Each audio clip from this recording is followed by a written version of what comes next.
Hello everyone. How are you all doing? I hope you all are fine and enjoying these cozy winters. So this is the second session of Android Study Jams in collaboration with 10 GDSEs. Now that you are familiar with the basics of Kotlin and Android, we are conducting Android Study Jams session 2 for you also that you all can learn more advanced concepts in Kotlin. Before starting, I would like to call Srishti to conduct a fun quiz. Over to you, Srishti.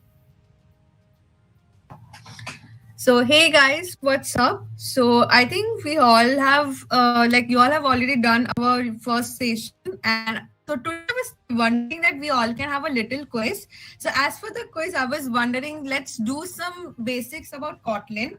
So the way of doing the quiz is this way. So let's play a little Kahoot game. So those who don't know how to play the Kahoot, just simply go to the website kahoot.in and add the pin 7908592. So I would like request the organizers to share the Kahoot link in the chat box so that the students can join using that if they're unable to join, or just simply go to kahoot.in and enter this game pin.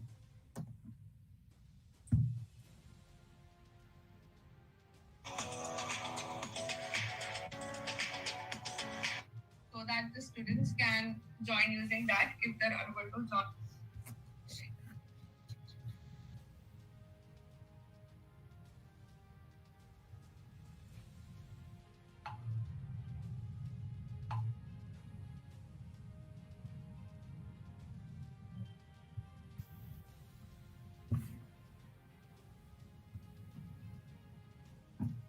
We will wait for 5 minutes for everyone to join. So the game pin is also in the chat. Do join the Kahoot quiz, everyone. Thank you.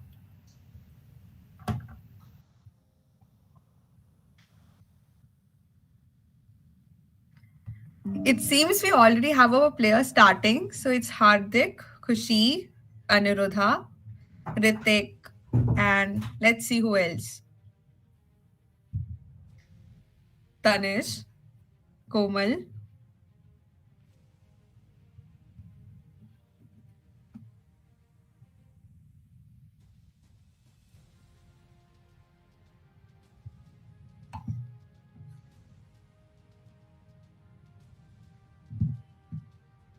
You all can write your own name in the nickname section. Anuj, Mansi.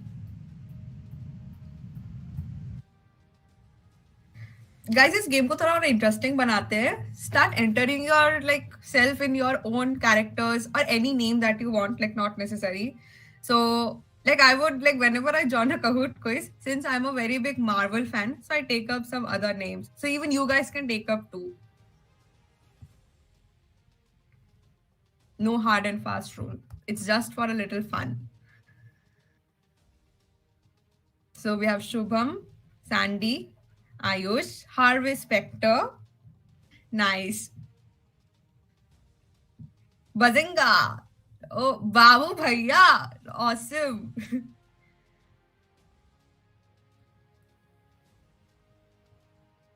P. अभी P कौन है? Peter Parker.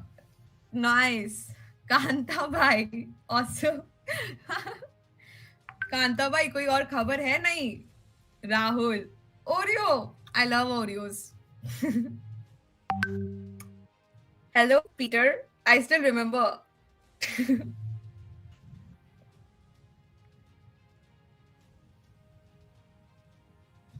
Guys, start joining. I wouldn't wait for much क्योंकि हम लोग को game start भी करना है. So hop in fast.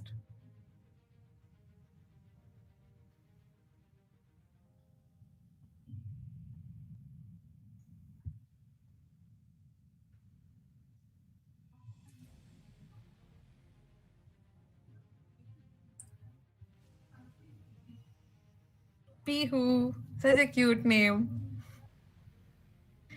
King. Awesome. We have a king in here. Is there any queen? Please, I guess a game should also have a queen if we already have a king.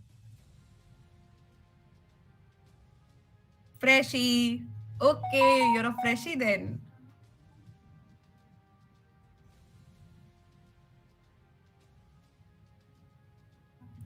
Salman. You should rather give it a Salman. Waking. Aryan Anand. Okay.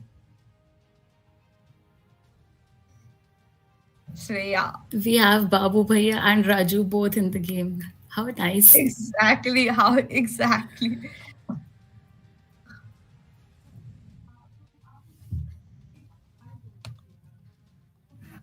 Naruto. Any Sasuke fans? Please, Sasuke also join the game too.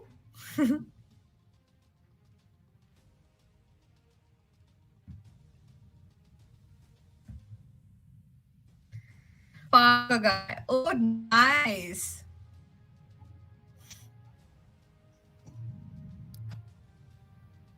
Garvit. It seems like we really have many interesting characters. Guys, just keep giving. I really want more. Just keep changing. If you want, you can change your names and come to. Not an issue. Any Dr. Octopus wants to join in? Interested? Since we already have 2 Peter Parkers. I guess the Parker guy is same now. I think so. If I've guessed it correct. Vicky Kaushal. अच्छा कैसी रही आपकी शादी? हमें तो invite भी नहीं किया. Goku. Shreyak. Okay. Awesome.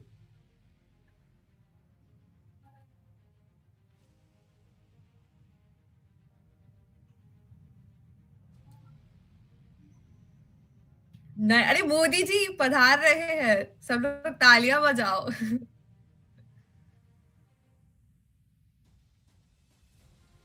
Srishti, oh God, who just thank you whoever mentioned my name. Thank you for playing from my side. Okay, so we have a Hinata too. Yeah, Naruto, Hinata, nice. They're my favorite. Katrina, हाँ अगर विकी है तो कटरीना को तो आना ही पड़ेगा. Green goblin, yes. Captain India. You know, we actually should Rishti, have a you captain. must have watched No Way Home also, right? Since you are a big Marvel fan. Yes, I have watched it today and I cried 3 times during the entire movie. I'm not going to give any spoilers. Okay, then no spoilers now. I won't give any spoilers. Okay, Oh my give a God. card. People are now joining with our names. Joining Thank you with so our much. names. Kageyama Tobio. Okay, I don't recognize this character, but maybe if it's an anime character, please do spam the chat with the name of the anime, since I am an anime fan too. So I would love to watch that one.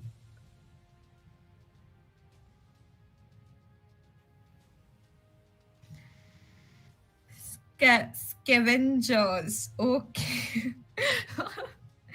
Scavengers. Okay. यार Avenger ही लिखते ना, क्यों स्कीवेंजर्स? कोई Avenger का नाम से भी आ जाओ.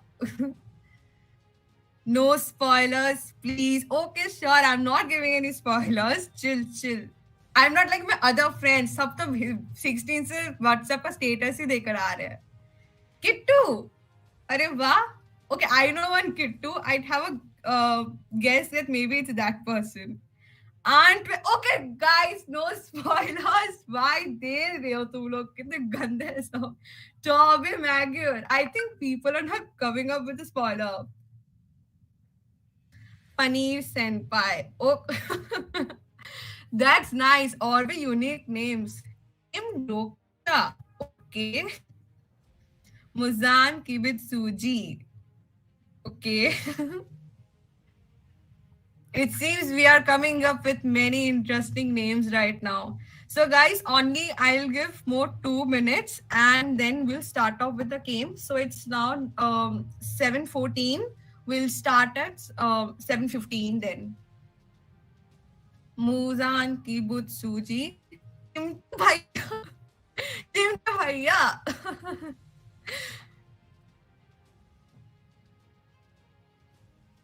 All forget Peter.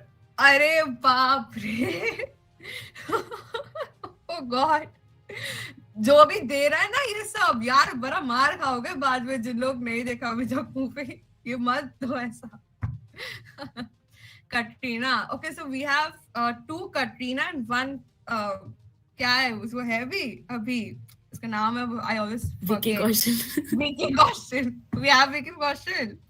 Android guy, Thor. Okay. Vicky Kaushal, thank you for coming back. You Vicky have to do Kaushal such just thing. arrived. Nice.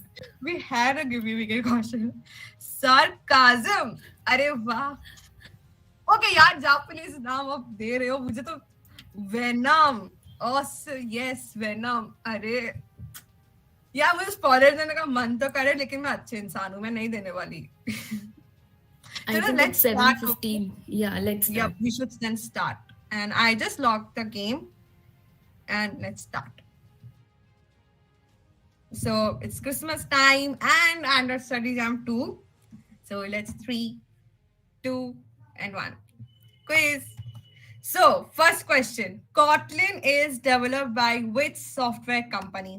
देखो Kotlin Android डांस भी कर रहे तुम लोगों के लिए, तुम लोग चीयर करने के लिए. तो सही नाम देना. Time is running.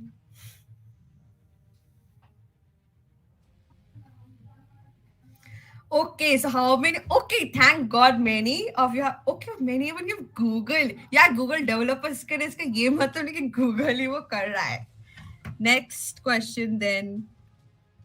So who is on the top? Okay, we have Tanish on the top with the right answer. Good job, Tanish. And we have Sarcasm, Raju, Sanuj, Vicky Kaushal. Next question. Who has built Instagram? यार जितने भी Instagram users हैं, आ जाओ, तुम्हारी बारी है, सही answer देना.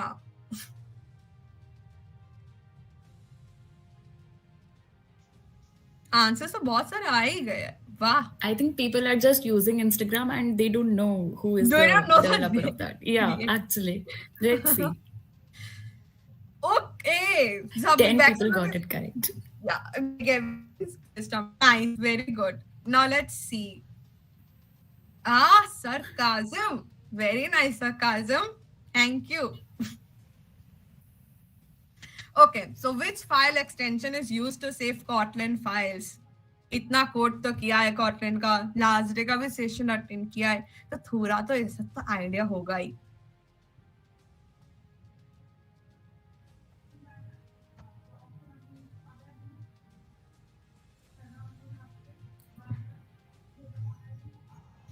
अरे वाह, वेरी गुड. लेकिन बहुत लोगों ने, अरे यार Kotlin Java कैसे हो सकता है? Surprising. Yeah, it's actually surprising that 9 people got Java. अरे Kotlin Java कैसे हो सकता है यार?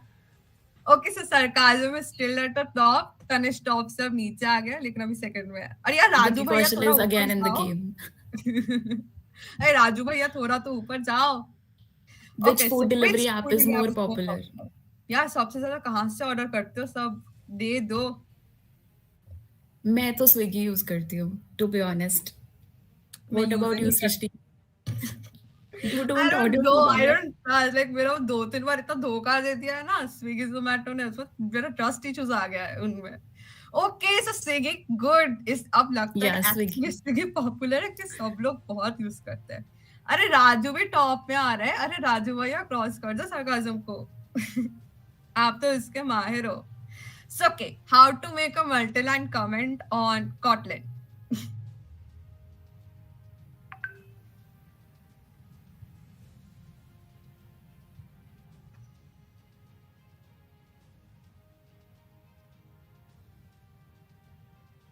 देखते हैं इसमें कितना का आता है.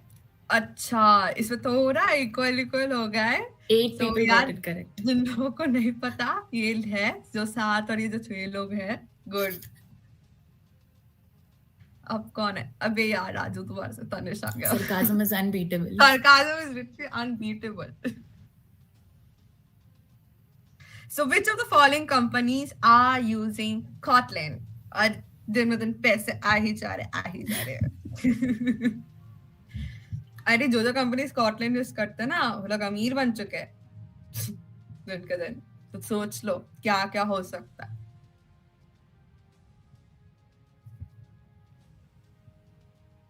LS, coming to one of the best programming languages, Kotlin is used by all of these companies. तो जिन लोगों ने सोचा कि अच्छा बहुत लोगों ने नेटफ्लिक्स का नाम आ गया और कुछ लोगों ने गूगल, 2 लोगों ने पिंटरेस्ट। भाई साहब ऑल ऑफ द अबव है। कॉटलिन मामूली चीज नहीं है, कॉटलिन सबको आता है, सबको ही लेना चाहता है। अरे सरकाजम, तुम तो बड़े ऊपर हो, या तुम बड़े ऊपर हो। Who founded WhatsApp? यार डेली कोई ऐसा बंदा तो है नहीं जो व्हाट्सएप यूज करता नहीं है, तो बोल दो कि कौन यू फाउंडेड है, वरना अगर No. People are just using WhatsApp. They don't know who is the developer of WhatsApp. Let's see how many people got it correct. Even I also Even I don't know, actually. Even I don't know. I'm just using it. We'll use it. Okay. So actually, none of them. अरे भगवान यार, दोनों इन बंदों का नाम याद रखो, Jan Koum, Brian Acton की वजह से तुम लोग दुनिया से बात कर पा रहे हो व्हाट्सएप यूज करके। Okay, so Raju Bhaiya is again leading on the top, but sarcasm is still there. Beat करना मुश्किल है। अब बोलो किस किस को Kotlin easy रखता है? Is it true or false? Now you'll be like, what? So बोल दो Kotlin is easy, true or false?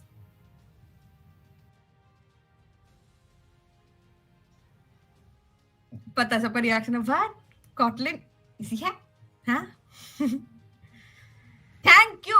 देखो. At least 16 people find it easy. It's true. So that's and nice. 8 people were like false. Guys, false नहीं है, ये true ही है. सच्ची Kotlin easy है, करके देखो कि बहुत easily हो जाता है. जो लोग beginner friend, like beginners होते हैं, सबके लिए बहुत easy है. Now, second last question. यार अगर किसी ने मिसमैच देखे, ये आनी चाहिए कि डिम्पल और सी टीम ने कौन से प्रोग्रामिंग लैंग्वेज यूज की थी। And thanks with my idea, ये GIF is my most favourite, like the cold coffee. God, सोच लो अगर किसी ने रियल लाइफ में लिटरली आकर ऐसा बोला और तुम्हें सच्ची कोल्ड कॉफी इसके ऊपर दे दी यार। Oh shit. अच्छा कि ज्यादा हे भगवान, नहीं यार Kotlin नहीं, वो जावा थी मैक्सिमम। उसमें तो इवन ट्रेलर में भी तो वो कहती है ना कि जावा, they even did the like code on the Java itself. Okay, so we have Peter Parker growing right now. Awesome. अब तो देखो समझ जाओ which dating app fun one actually downloaded in the world. देखते हैं कि कितने लोग कौन से ज्यादा यूज करते हैं। Which dating app is the most downloaded? Quiz है। एक बात है ना कि देखो भाई साहब, IS वाइज पढ़ाई लिखाई करो, IS वाइज बनो, ये सब मत जाओ। वाह, जो सबसे ज्यादा यूज करते हैं सब वही है। Very good. Now let's see the winners. So at the third position we have Peter.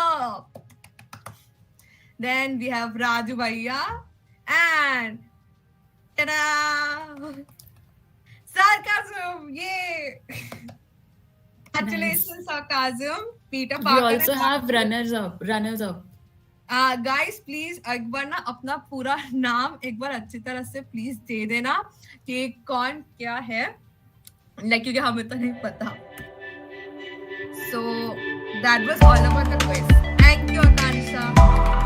Thank you, Srishti. So now I would like to call our esteemed speaker, Mr. Pankaj Rai. Mr. Pankaj Rai is a GDE for Firebase and Android.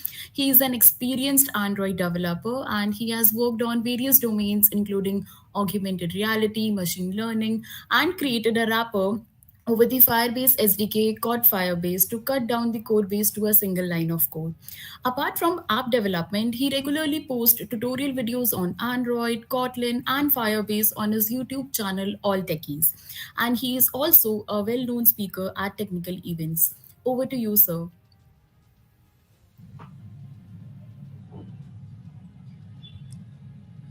Thank you, Akansha.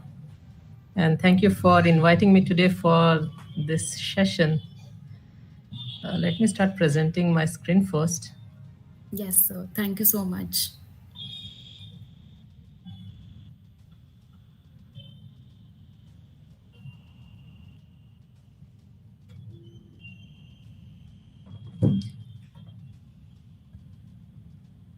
Okay, so hey everyone, I'm Pankaj Rai. I'm GD for Android and Firebase. And in today's session, I'm going to cover the navigation, coroutine, and connectivity. These are a few of the basic important things when you create Android applications. So if you are new to app development or if you are experienced app developer, for both of them, these three components are something which is very important. So before I start about talking navigation, coroutines, or connectivity, how many of you are freshers here who are in the first year of engineering?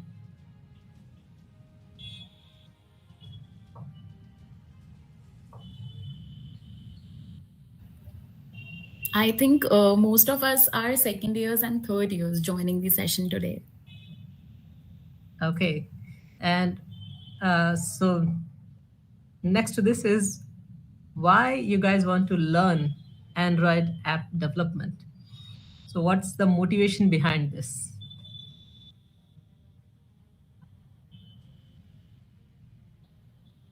So you guys can write it down in a comment. I can see the comments.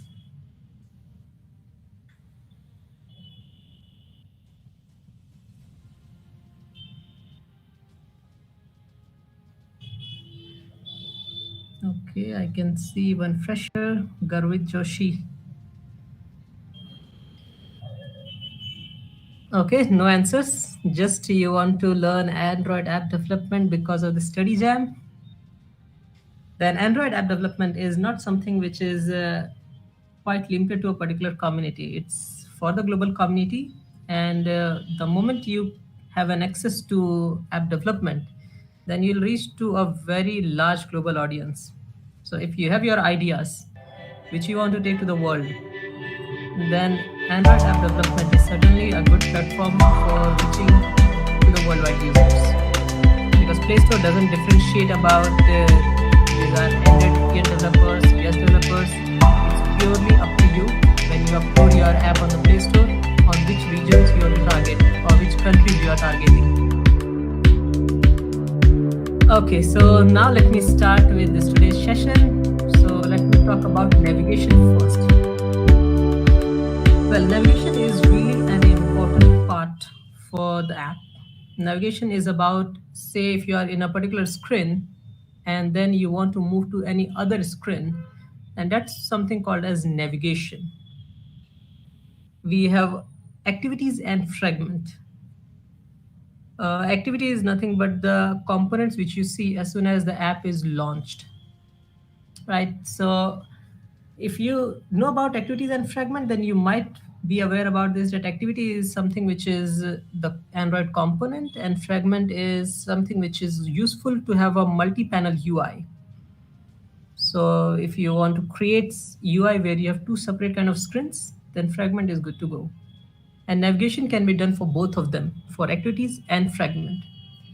If you have literally no experience in Android, then instead of fragment, focus on activity first. And if you have a bit of experience, what is activity, how to create UI with activity, then move ahead with the fragments. So when you do navigation, that means moving from one screen to any other screen. It's also important to maintain the backstack. Now, what is that backstack? So backstack is, say, for example, you're moving from screen A to B. Now, if user hit the device back button, then it should again take you back to the screen A. Just like, for example, if you're using WhatsApp, the moment you launch the app, you see all your chats. And when you click on a particular person chat, then it opens a chat window dedicated for that particular person. But then if you hit the back button, then it should take you back to the place where you see all the person information. In a similar fashion, when you also create an application, it's extremely important to maintain the backstack. And the good thing is that you need not to do anything for this. Android will automatically take care of these things. So among the activity and fragment, let me start with the activity first. And then I'll come on the fragment, because both are very important part for creating apps. So when I talk about the activity navigation, then launch mode plays a very important role. There are various sections through which app is divided. And you see this launch mode often defined in the manifest. but you can also define it as a flag programmatically. But most often you see this defined in the manifest. Now, what are these launch mode and why do these are important? Let's check this out. So for example, if you have the first mode as a standard launch mode, and what you're seeing here is like ABC, think of it as a screen.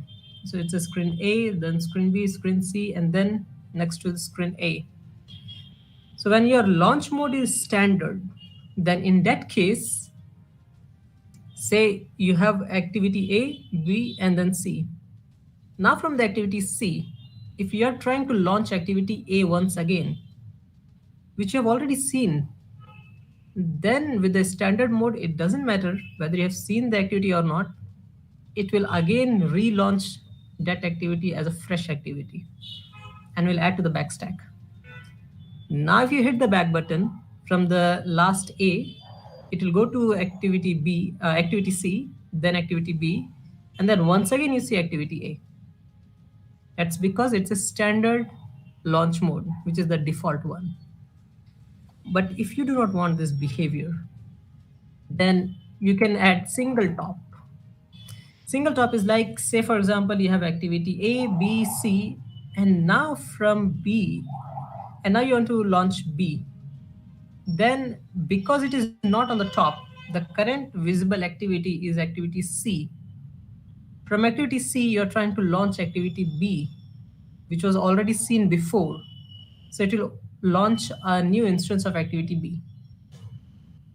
So that means if you have activity A, from activity A, you have clicked on a button, you have launched activity B. Now from that activity, again, you have launched activity C. Now from C, if you're again launching B, then instead of going back to the activity B, which was already seen before, now it will create a new instance of it. But because our mode is single top, the name suggests if the activity is already visible, then do not create a new instance of it. So now have a other way around. You have activity A, B, and then C. Now from activity C, if you are trying to launch activity C once again, then it will not allow that because that activity C is already been visible. And if it is visible, then it's not going to launch once again. That's the single top launch mode.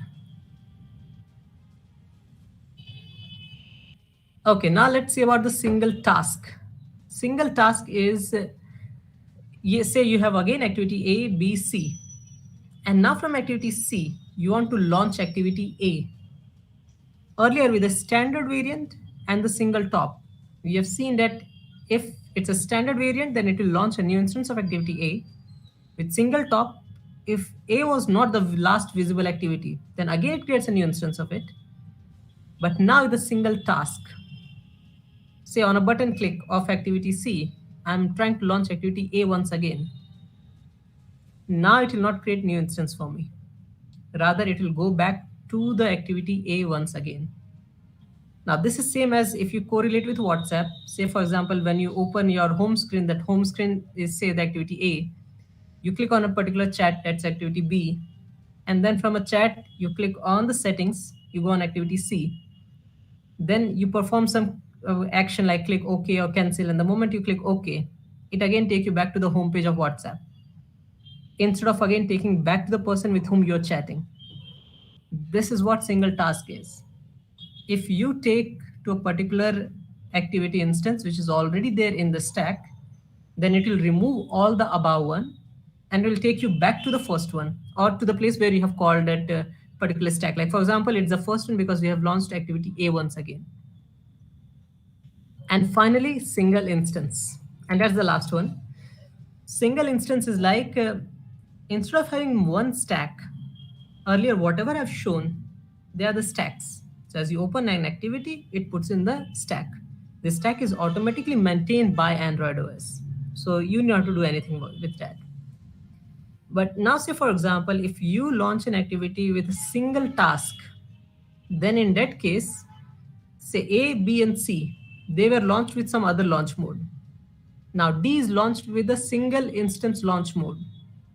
So because D is launched with single instance launch mode, then rather than attaching to the stack which was already running before, it creates a new stack and add D as a new entry in that particular stack. So this is what the single instance is.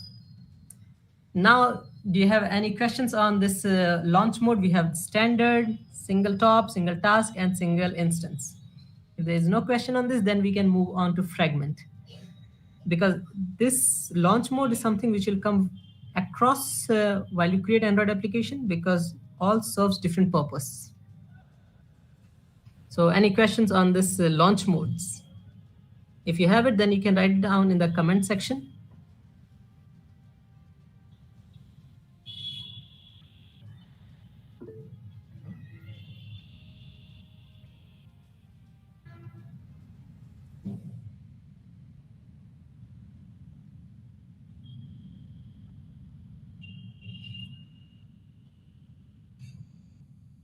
No questions, then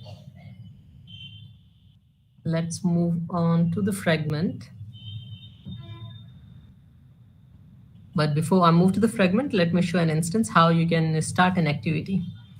So for starting an activity, you create intent. Through intent, we are launching an activity. And this takes two parameters. One is the current instance of the activity. With this, you can say that this is my particular activity, comma, what activity I want to go to. Here, for example, it is product activity. So intent, this product activity says that from this particular activity, I want to go to the product activity class. And then with put extras, you can also add some sort of bundle, the information, extra information, which can be carried forward from this particular activity to the next activity. And you can place content like the Boolean, integer, string, those sort of things. You can put it as a bundle object. And then finally, when you call start activity, it just launched that particular activity. Okay, now let me talk about the fragment. So fragment, as I said, it is extremely useful when you are creating a multi-panel UI. Nowadays, we are seeing lots of devices which supports foldable devices, large screen device. Now, this is extremely useful when you go ahead with those kind of design pattern, because eventually on a large screen, you want to cover the screen. If you just have a single activity with single kind of UI, then it's all about, like, say, for example, you have a list, then a particular list is covering from the start of the screen to the end of the screen. This kind of UI is really good when it's a small mobile phone, because on mobile phone, we have a very limited size of screen. Mostly we see around 5.5, 6 inch screen. But when it goes for the Chrome OS, tablets, then you see a very large screen. There, the UI should change. And fragment plays a very important role there. So let's see how we can do navigation with fragment using navigation component. Well, navigation component is really, really helpful if you want to have a single activity and all fragment architecture. Earlier, it was not that easy to manage the backstack and other things with the fragment. But with navigation library, Jetpack Navigation, this is extremely simple. There are three navigation components: navigation graph, nav host, and nav controller. We'll see all of them. So nav graph, well, I've shown earlier about the activities, how you move from activity A to activity B. You have an intent, then you call start activity, pass on the intent, and then it launches that particular activity. Now, there is another way for fragment also to launch, which is an older approach. And now whatever I'm showing, that is with the navigation Jetpack library. What it does is that it gives you a UI where you can drag drop all your fragments, and then you also decide which fragment should take to which other fragment. And that you just do with drag and drop. So the arrows which you are seeing, on this UI panel itself, I can say that if I'm in this particular fragment, then on a click of button, which fragment I'm going to. All those things is now defined directly as a navigation graph. So navigation graph is extremely handy and useful. Let's see this closely. Say, for example, you have the fragment main, which is the first fragment.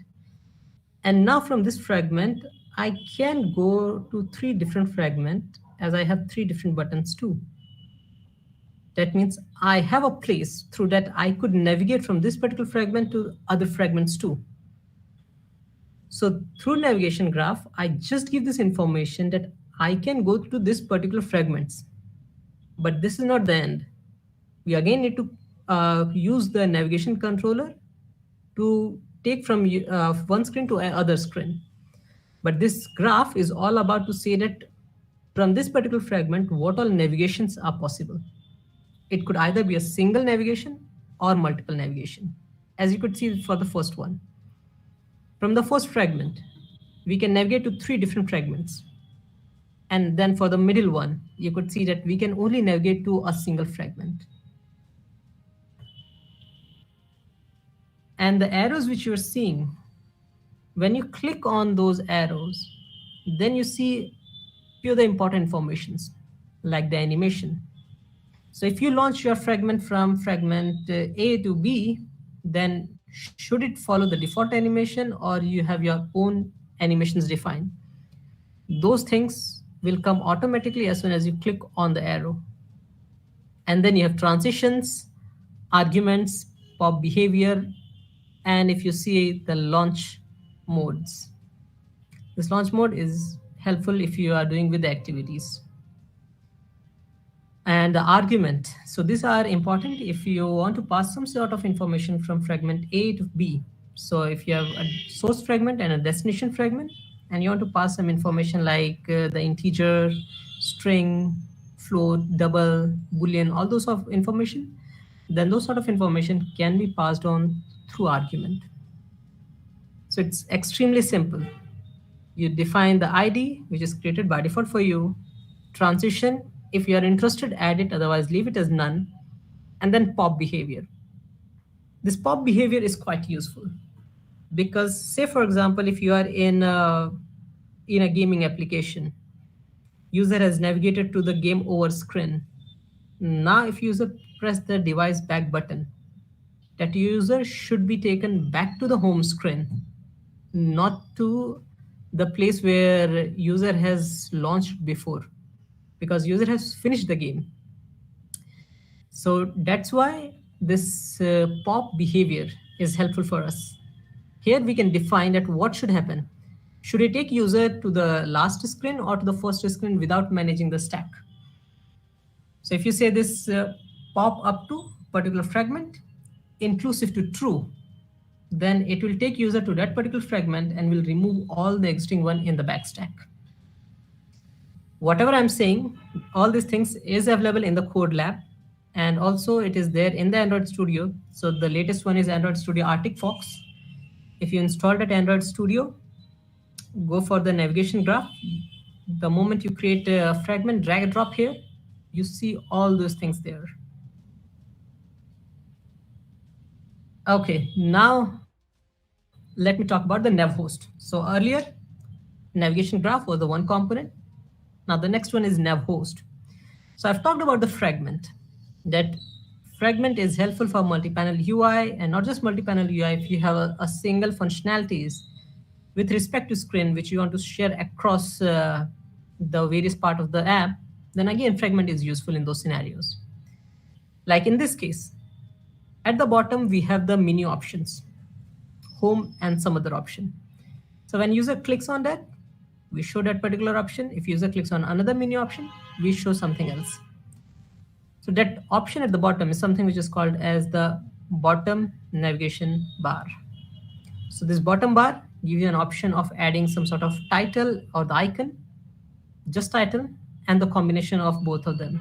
As you click on it, you see a fragment associated with that. If you are using Gmail app, then you might see this with the Gmail. At the bottom, you have the bottom navigation, And when you click on particular icon, it just changed the UI about that particular bottom navigation. The above piece of code, the above piece of UI which you are seeing, which gets changed, they are nothing but the fragments. So NavHost is a place which you can think as a container. It's just a container which can launch fragment. That's the place where you see fragment. Like the pink color which you are seeing here, that pink color is a part of NavHost. So when user want to launch a particular fragment, then goes to the next fragment, then that's the pink color part which you see that will get changed automatically by default. This is all done because of the navigation graph which you have created, and then using the nav controller to move to a particular screen to any other screen. And by the way, if you're trying to use it the bottom navigation, then we have a default control for that. So it does support this, where you need not have to specify the click events for this. It automatically understands and then launch a particular fragment. And the final component. The final component is nav controller. So navigation, as I said, there are three components: graph, host, and then controller. Say if you're in a particular fragment and you want to take user to the next fragment based on the graph which you have created earlier. For that, you just need to call a method find nav controller. On that, you can call navigate. Then the ID, which is created by default when you drag and drop the fragments in the graph, you need to specify that ID here. This is done without savearg, which is not sort of a recommended approach. The recommended one is if you could do with the safe args, because this drastically reduces the margin of error.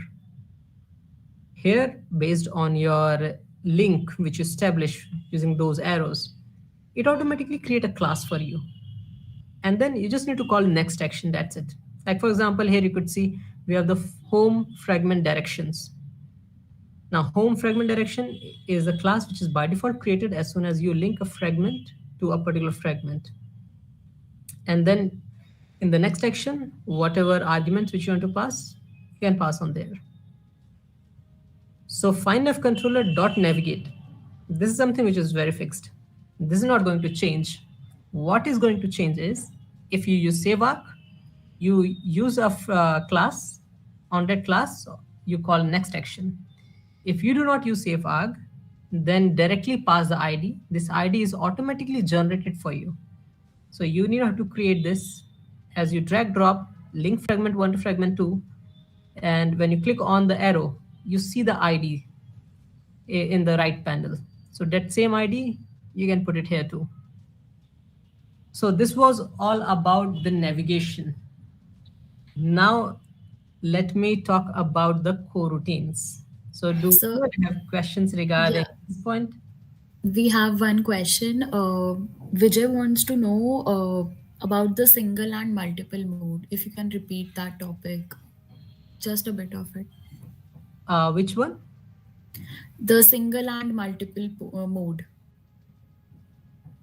Single and multiple. Previous slides before navigation. This one, launch modes. Yes. So launch mode standard is all about you have a activity, and as soon as you try to open any other activity, it just put it in the stack. That means it doesn't maintain that whether the activity was visible earlier or not. Every time it creates a new instance of it. This kind of approach is really not helpful if you have a dedicated piece of UI where you want user to go back as they take some action. For example, you have activity A, B, and C. Now you have a button in the activity C. On a click of button, you want your user again go back to the activity A, which was the starting phase, the home screen. But if this launch mode is standard and you say start activity as A, then instead of again going back to the home screen, it is rather creating a new home screen once again. So standard is all about as you call, you get a new instance. There is no repetition involved here, no recalling stuff too. Single top is all about if that particular activity is already visible and you try to launch that activity once again, then it will not let it to happen. Say for the first one, the stack which you are seeing, you have activity A, B, and C. Now from activity C on a button click, you want to launch activity B, which is already there in the stack because user has seen that activity. But still it will create a new instance of it.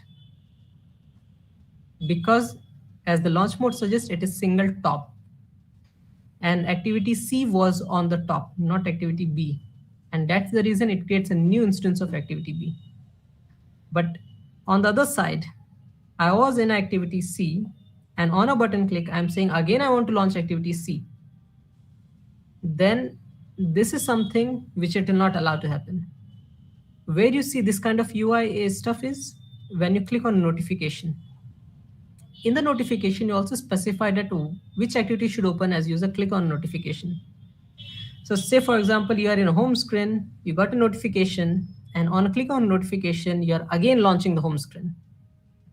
Now, this gives a bit of broken experience to the user that they're in a particular home screen already, but after click on notification, it is again relaunching the same screen which user was earlier. So to avoid this, we have a single top launch mode, which says that if the home screen has already been visible, you got a notification. That notification says that whenever user clicks on it, launch the home screen. But as user is already in the launch of a home screen, then it will ignore that call. It will not launch the home screen once again. So the same thing is happening here too. From the activity C, if on a button click or on certain action, I try to launch activity C once again, then it will not allow to do this as the mode is single top. Single task is about, say you have a stack. You have launched activity A first, then B, then C. Now you are in a particular activity which is C, and again on a button click, now this time you want to launch activity A. Earlier we have seen that they were launching activity as a fresh instance. But now with single task, it means that just maintain a single backstack. If that activity is not seen before, create a new instance of it. And if it is seen already, then launch that particular activity once again. So here in this case, on a button click of say in the activity C, I'm launching activity A. Now it will not create a new instance of A anymore. It will launch the activity A once again.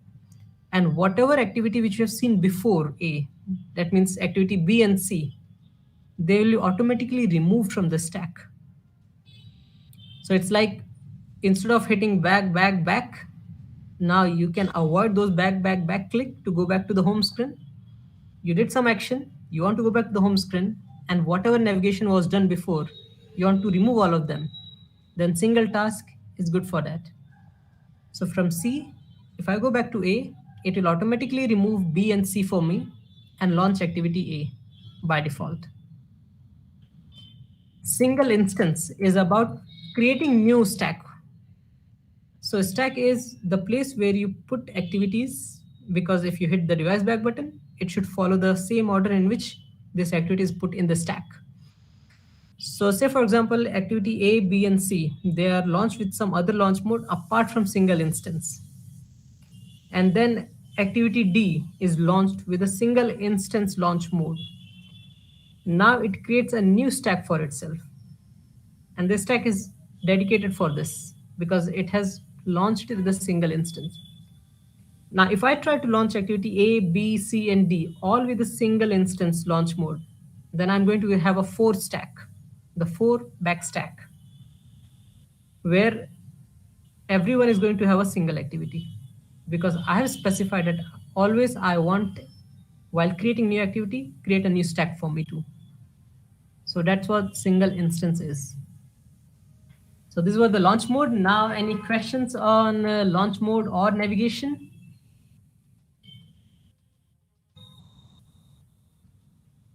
Thank you so for explaining. Sure. Or shall I move to coroutines or any other questions? I don't see any more questions. Uh, no, there are no more questions. You can go ahead. Thank you. Okay, so let me talk about coroutines now. Coroutine is something which is extremely important concept.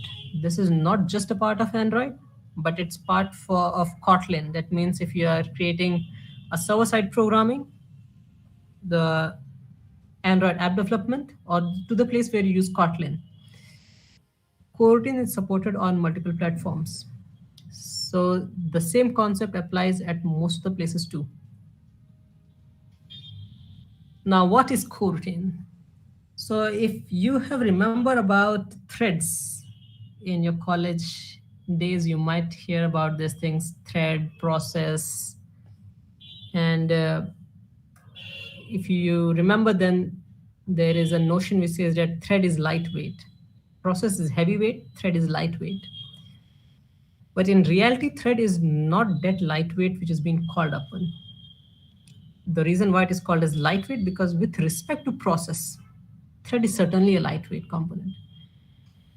But if there is something which is lighter than thread 2, then it's coroutine. When you create a thread, then it's extremely important for you to manage those threads too. Because if those threads are not closed properly, then it may end up to the orphan threads, or threads will just keep on taking the resources, where the CPU resource is extremely important. Any thread lost, or the orphan thread where parent thread gets killed and the child thread still remain in memory, these are something which is extremely important to handle. And they are quite complex to handle too as the program goes big. So what's an alternative for thread? Thread is, again, an important concept too, because when you have an activity or the fragment, anything which is dealing with UI, it is dealing on a main thread. Main thread is a place where you show all the UI content. But if you're doing something which is quite heavy work, for example, doing a network call or the heavy processing, then those things should be taken off the foreground thread. Because nowadays on mobile, we have 60 frames per second, 100, 120 frames per second. That means to do its complete action, on an average, you just get a single frame of 16 millisecond. So all the tasks which you are doing to show on UI, it should be done within those 16 milliseconds. But few frames drop is okay. But if there are many frames drop, that's where you see the lags. You might have seen many Android application where they say that it is getting hanged when they come down a particular screen, or when you deal with the graphics. Those hang is nothing but a leak of frame. The designated timeline of 16 milliseconds per frame, it's not able to do its work in that particular designated timeline. And it is skipping lots of frame that a jank is seen on UI. Those things should be handled properly. Because if your app is hanging a lot, then it's an obvious case that the next action which user may take is to drop that app and look for the alternative. So for that particular design pattern, which you want to follow to avoid this thing, is coroutine. With coroutine, you can switch to background thread and come back to foreground thread without much complexity. Now, unlike thread, here you need not to care about starting and closing thread, the orphans thread, or the daemon thread. You do not have to care about those things. Rather, you need not to even care about creating threads here, because these are extremely lightweight, and coroutine you can think as if it's a function which gets executed on a particular thread which is in the thread pool. But there is a case where you can create new threads too. If you need, you can create new thread. If you do not do anything, then by default, it take care of it with the existing threads in the thread pool. With that, if you want to create a thread, say 1 lakh threads, then just try it out. You see your entire system will hang. Creating thread is very simple. in Java, if you're trying to create thread, you just say new thread, and it just create a thread for you. Put it in a for loop, and let it start from 0 to 1 lakh, and then see what happens to your system. It will literally make your system to hang, or you need to restart your device too. But if you try to do the same thing with coroutines, even 1 lakh or 10 lakhs coroutine, you'll not see a lag in your system. Your system will not hang. And this is the intensity with which you can think how much lightweight it is. Why now you're not seeing a lag? That's because, as I said, coroutine you can correlate with a function. It's just a piece of function which gets executed with the existing thread pools that we have. The best part is that they are suspendable. That means, for example, you have launched a coroutine and now you have set a delay of 10 seconds. Now, it literally doesn't make any sense to keep it in the process for 10 seconds and then again bring back for the execution in the same thread, because that thread will get occupied for the next 10 seconds as you have set a delay of 10 seconds. That means do not release the thread, but do not do anything too. But by that way, you block the thread. Whereas with suspendable, what it means is that now say you have a thread, that thread is doing your work, but then it come and execute the delay block of 10 seconds. Now what coroutine does is that instead of blocking the thread, it releases it. Let some other work occupy that thread, and it will be in the memory. Once that 10 seconds is done, it will again fire an alarm that, okay, now my work is done. Someone come and pick this. So a thread will again come and pick this particular coroutine and will execute it. So by this way, it literally doesn't waste the thread. It doesn't make threads to wait. And that makes it way more exciting than using thread for Android, because with Android, as you create application, you'll come to know that it's actually going to be a very large scale code base. You start with a small code base, but eventually it ends up with a very huge code base. So with coroutine, at any point of time, your code will remain manageable. So let me say about how do you start coroutine. So coroutine can be launched with the coroutine builders. You have two widely used coroutine builder, launch and async. Launch is a coroutine builder where the moment you call launch, and inside this, whatever thing which you are going to put, that will execute in a particular thread, which is specified with the dispatcher. But this launch and async, they have a one major difference. Launch doesn't return anything as a result with a particular value. It just return job. So when I say it doesn't return anything, that means any valuable information. For example, I'm doing some sort of operation in the launch, and then I say that I want to return this particular value. Say I'm doing a addition operation and then saying that I want to return the result of this from the launch. Then that's not possible. Launch is like fire and forget. You just start it, let it do all its execution. Once that is done, now it's up to you what action you want to take. What it returns is the job. This job is helpful if you want to cancel this coroutine. And this is really helpful in case of network call.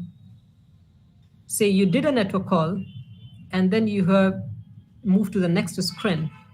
Now it doesn't make much sense that your last network call remain in the memory. So during those cases, if you don't want that call to succeed, you can call .cancel on the job object. Or the other case is, if you want your execution to stop until and unless the launch complete its work, then you may call .join.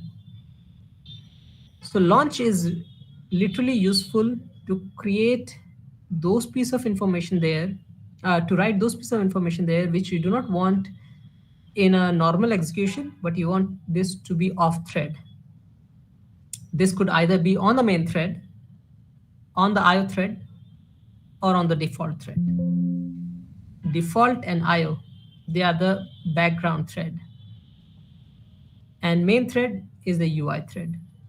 So if you want to update something on UI from the launch, then that should be done with the main thread. So let's see how we can pass those pieces of information. But before that, let me talk about the job, coroutine scope, and dispatcher. So here, as you can see, we have a suspend fun say hello. And then inside this, I just have a launch, which is calling a delay of 1 second. Then you have println world, and then println hello. If I have to say the output of this, then what you're going to say is hello world. Even though world comes first, hello comes next, still you'll see hello world. Why is that? Because we have added an intentional delay of 1 second. But this launch is not something that can be launched directly. They are launched with a coroutine scope. Job, as I said, your launch returns a job, and then async return a deferred, where it also returns the value. Then this launch or async, they have to be called from a coroutine scope. This coroutine scope is really helpful for managing the execution of this coroutine. Then the dispatcher is helpful to take it to which thread you want the execution to done. Default, IO, unconfined, your main thread. This thing is really helpful if you want to switch the context. Now let's see all three of them. In Android, when you try to call launch or async, then here's something called as lifecycle scope. With lifecycle scope, you can directly call .launch. And when you say lifecycle scope, then what it does is that when you kill the activity, that means when you press the device button, activity is destroyed, then it automatically removes this launch or the async call which you have called before. It cancels all of them. And this is done by default for you.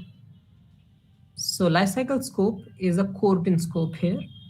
As I said, launch or async has to be called from a coroutine scope. So lifecycle scope is providing that. On that, you can call .launch or .async. Async is for asynchronous programming, launch is for the sequential programming. And then as a parameter, you can specify the dispatcher. It could either be dispatcher.main, IO, default, unconfined, whatever you want to specify, you can specify here. As you can see here, I said lifecycle scope.launch dispatcher.io.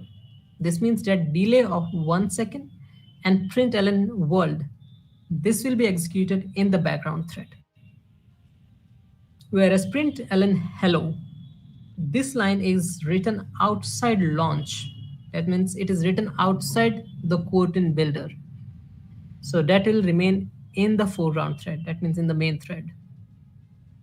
Eventually, as I said, this launch also returns job. So it's up to you. If you want to do certain thing with the job, you can say val job, you get the job, and then you can say job.cancel, cancel and join, whatever you want, you can do that. If that is not helpful for you, then you can just ignore it. Just call lifecycle scope.launch. Anything is okay. So coroutine is actually a very, very wide topic. What I've covered here is just the basic of it, which you'll see in the code labs. Because if I say more about this, then that's going to be more confusing part here. So on a side note, you can think coroutine as a very lightweight thread kind of concept, where if you want to do certain things in the background thread, use coroutine. When you want to do network call or say adding to the database, reading from the database, do it in the background thread so that your main thread will always remain free. And when it remains free, then you'll not see a drop in the frame. As you do not see the drop in the frame, then you also do not see the system lag. So your app will not hang. But again, Do not overuse it. It's just helpful for all those places where you want to do the DB operations, network call, or the heavy computations. At all those places, this is helpful. Now let me talk about connect to the internet. So we have seen the navigation with activities, fragment. We have also seen about the coroutines. And now we'll see about how can you do a network call. So any questions so far on coroutines or the navigations? I don't see any questions. I think we can move ahead. Okay, so let me proceed with connectivity. Well, when you want to add an API call, which is very important, and that's something which you'll see across many of the application.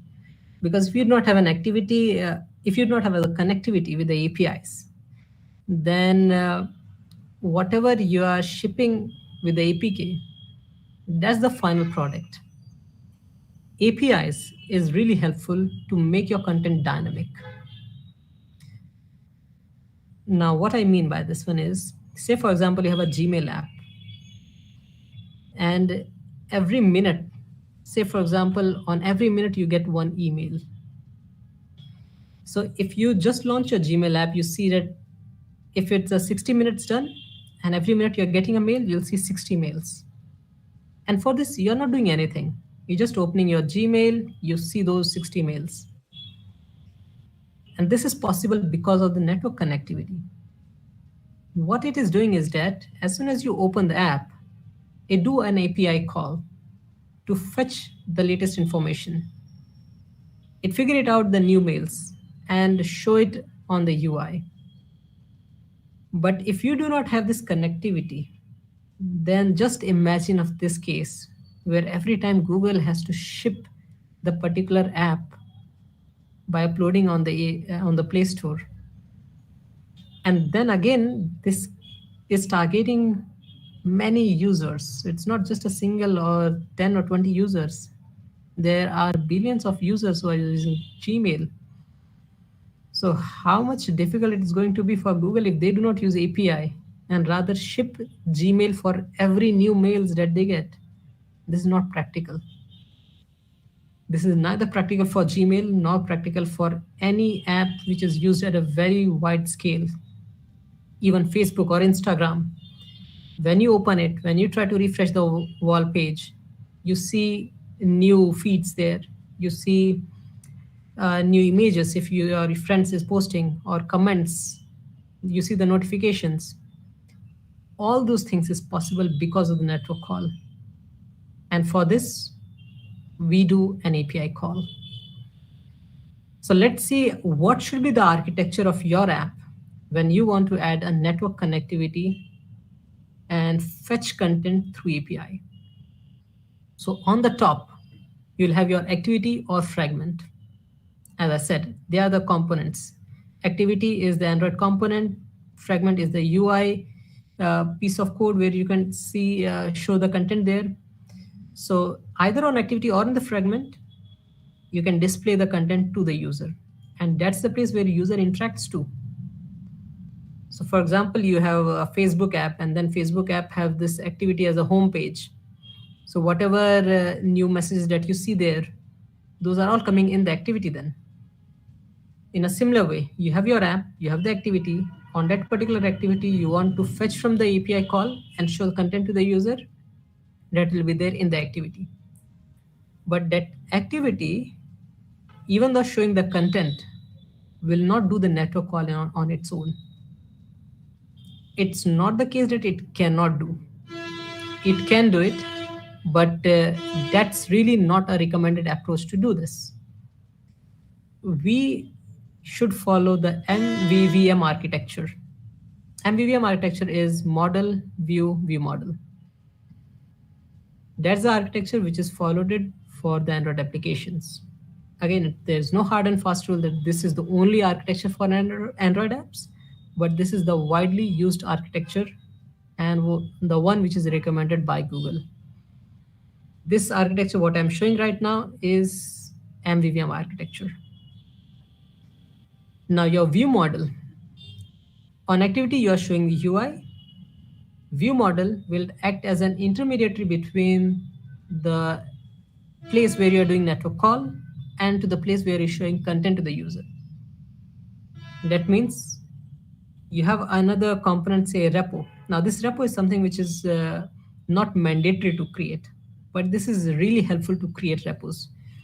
And you can create repos for different reasons too, like one repo for network call, one repo for local database call, another repo for some other things. And that's where repo is really helpful rather than putting everything in the view model. So here I've abstracted this to a repo too.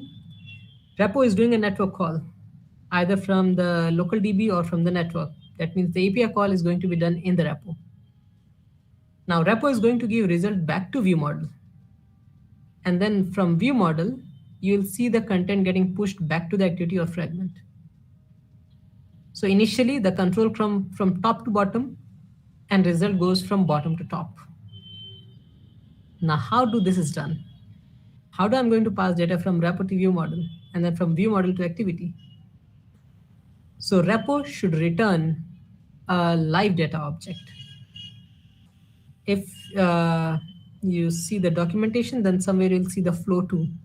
So it's either live data or flow. Any of them is okay. Live data is again a part of a architecture component, and flow is a part of Kotlin flow. So it's sort of the Kotlin feature. Flow is much more powerful than live data. Live data is just for observing the content which is related to UI, but flow can do a lots of things. So from repo, you can return either of this, either live data or flow. And then from view model, on this live data object, you set the observer in the activity or fragment. The best part is that when you use about this live data and you set the observer, where you also specify the activity or the fragment as a parameter there with this, which is nothing but the context. Then say, for example, you did a network call on a particular activity and then you move to the next screen. But by the time you move to the next screen, you haven't get the result from the API. So it doesn't make any sense to again show that particular content to UI on the UI to the user, because user has moved to the next screen. So what live data does is that you did a network call, before getting result, you move to the next screen. Now that live data will keep those information in the memory. And once you are again going back to that particular screen, it will show the result back to the user. So by that way, it keeps the stuff in the memory. If the screen is visible to the user, it just populate it on UI. Otherwise, it keeps those things up to itself. And one more trait about this view model is that this view model can survive configuration change. So if user did some sort of configuration change, then view model will survive it and it will not have a duplicate network call. But I talked a lot about network call. So how this network call is done? So for that, we have a library.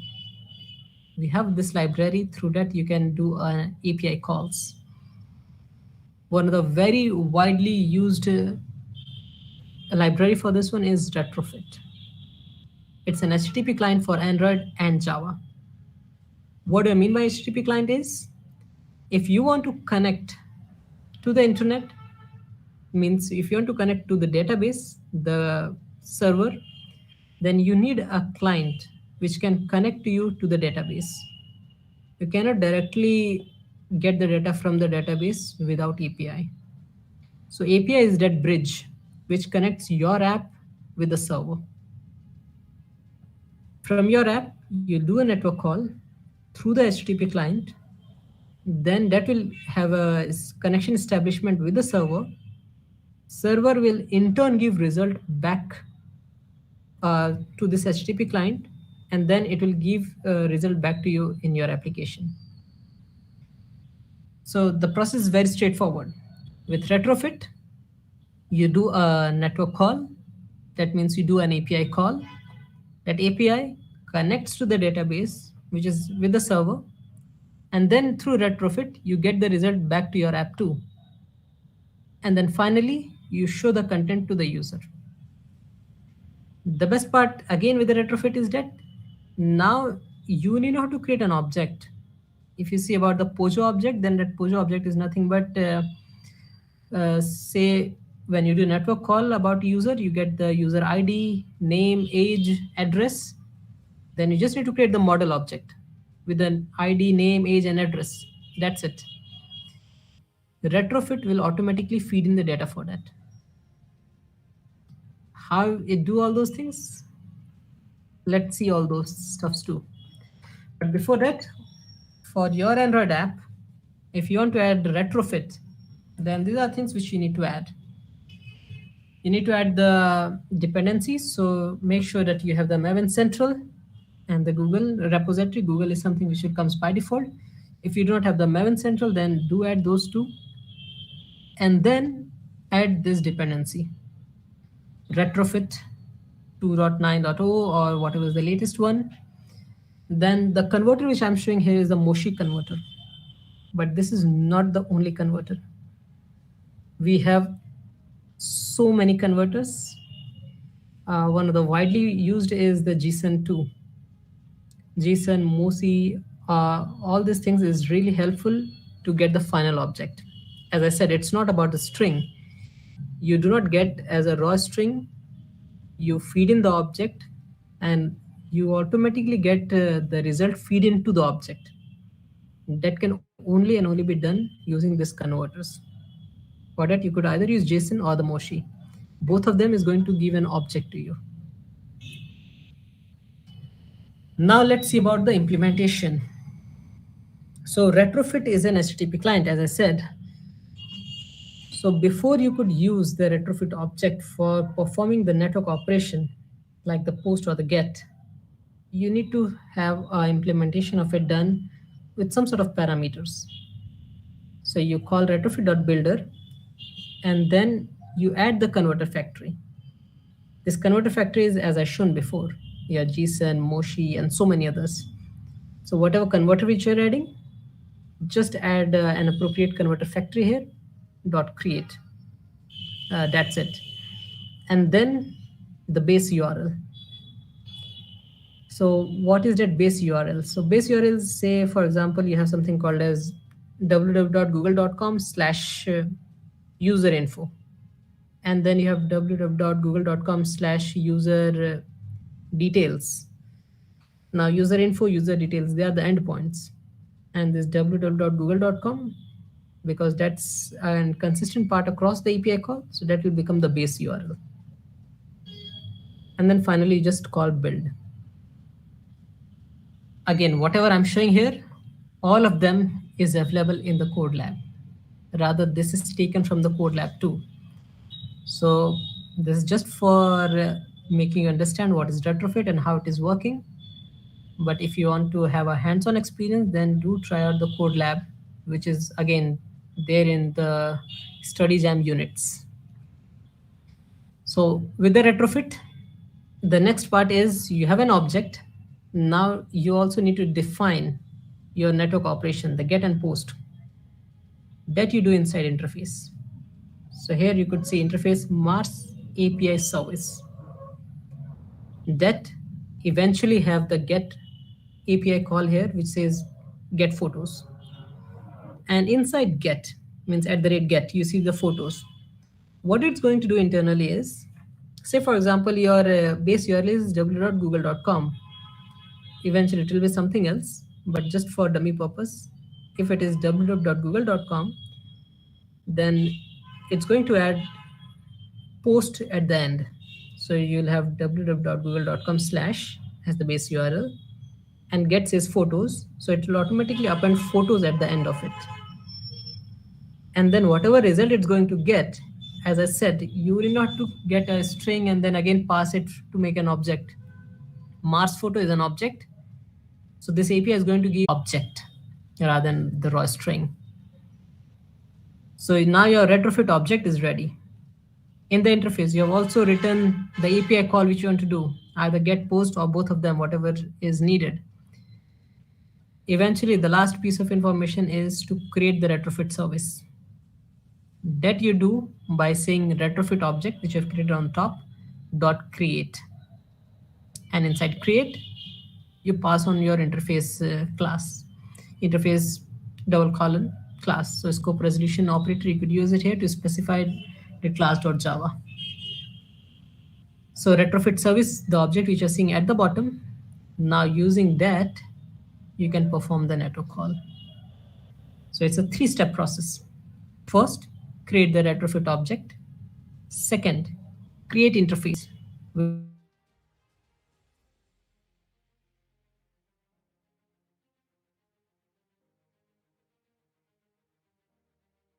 Things will be specified as a function parameters or the annotations using this interface where you have to, and then in the repo. This repo is going to give result back to the view model. And it also returns the live data object. So why do we need view model? Why don't repo directly return result back to the activity of fragment? Why do we need this intermediary?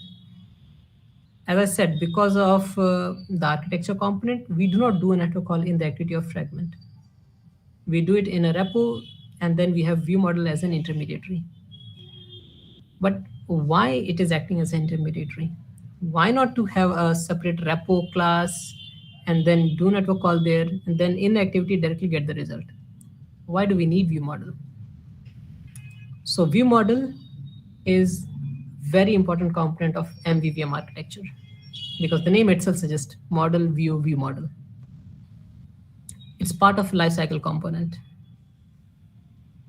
Using view model, when you do any sort of operation inside view model, then it's not going to repeat itself during the configuration change.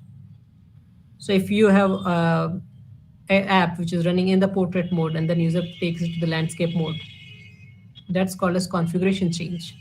And when this is done, whatever activities was launched before, it will destroy itself first, and then it will try to create itself once again. But view model can survive this. It will not create a new object once again. That means you can avoid the repetitive heavy work, which could have been done just because of configuration change. Now that will not be done because you put all those things inside view model. And by that way, you save the resource. You save your CPU consumptions because again, it can avoid doing the heavy computation once again. That's why view model is really an important concept there. It's a lifecycle component where it can survive the configuration change. And this is just designed to store the result. It in turn doesn't do anything. But because, as I said, it can survive configuration change, that means it's going to be in the memory for a longer time as it can survive the configuration change. So do not put any view reference in the view model. And what are those view reference? Say, for example, you have a button or text or image or any other view in your activity or fragment. Then do not pass on that view object in the view model directly, because this will result in a memory leak.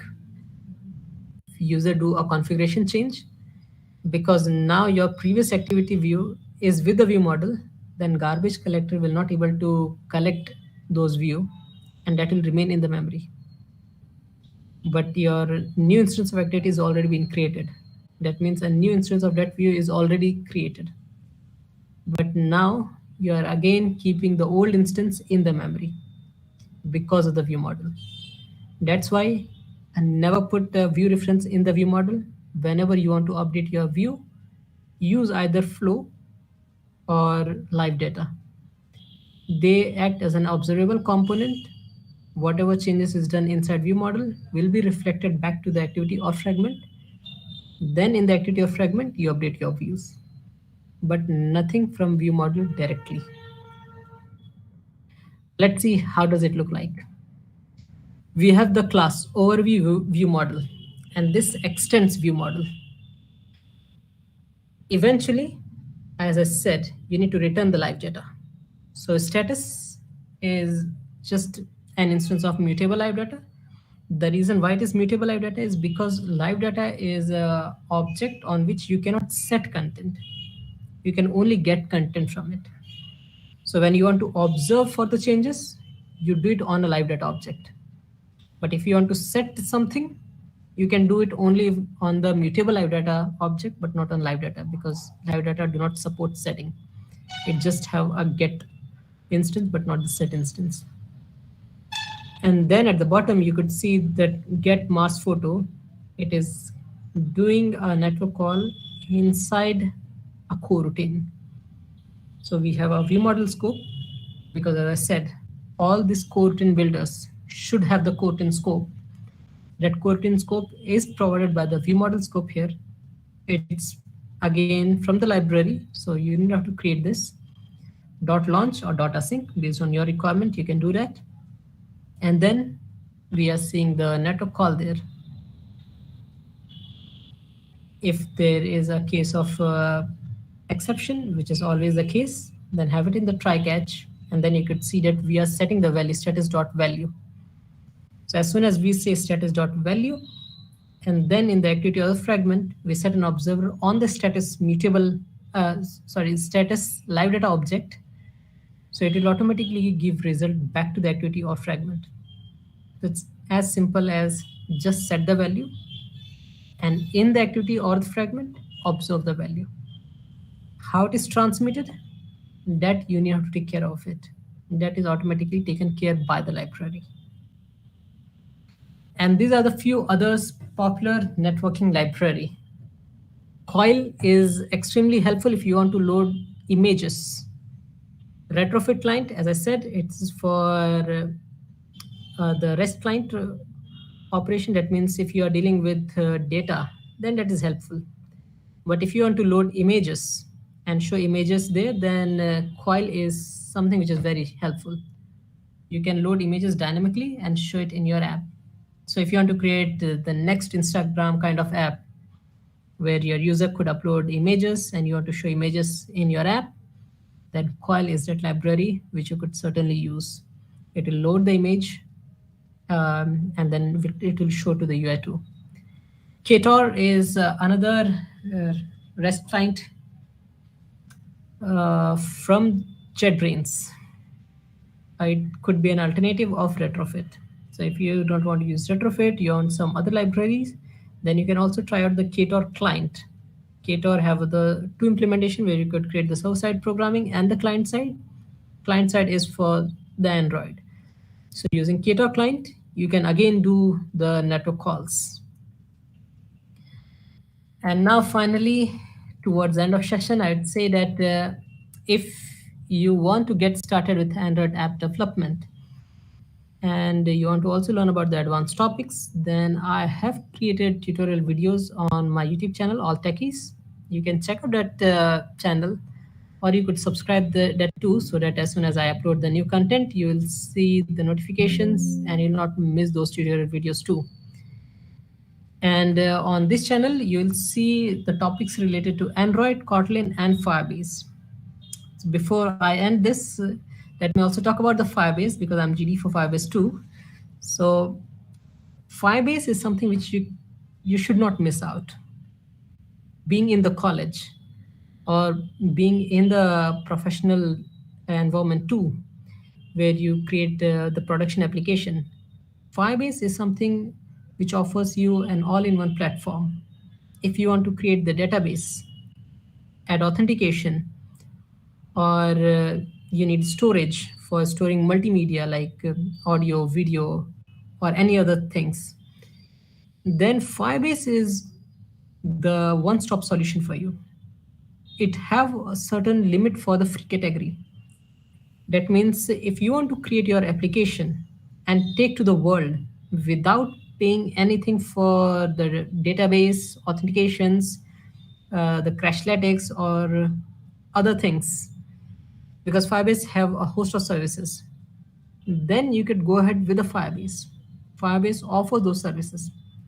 And then as you see the traction is gaining, then you could go ahead on a pay as you go plan, and then you could take your user experience to the next level by offering the seamless services for your application. But whenever you create your app, do not forget to add at least the Crashlytics service. Firebase Crashlytics is completely free and free for all.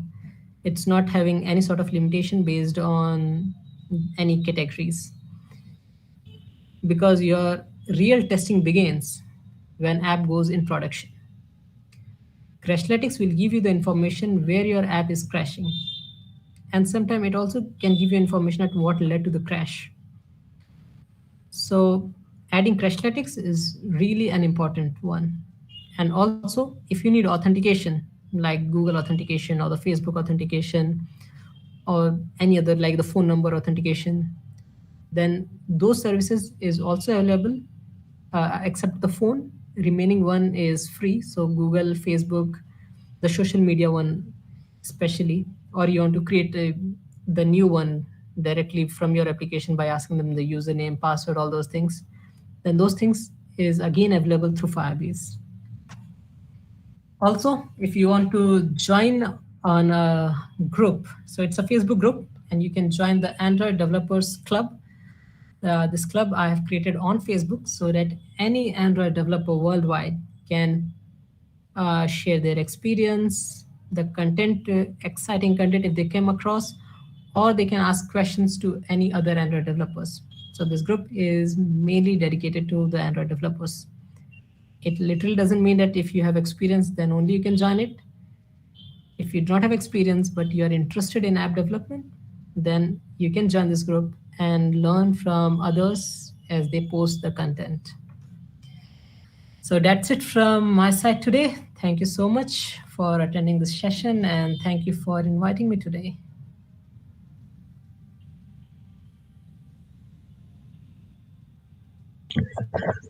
Thank you, Pankaj. Thank you for joining us. And it was nice to hear about everything about coroutines and all the stuff that you taught to all the students. So thanks for sharing your knowledge. Thank you.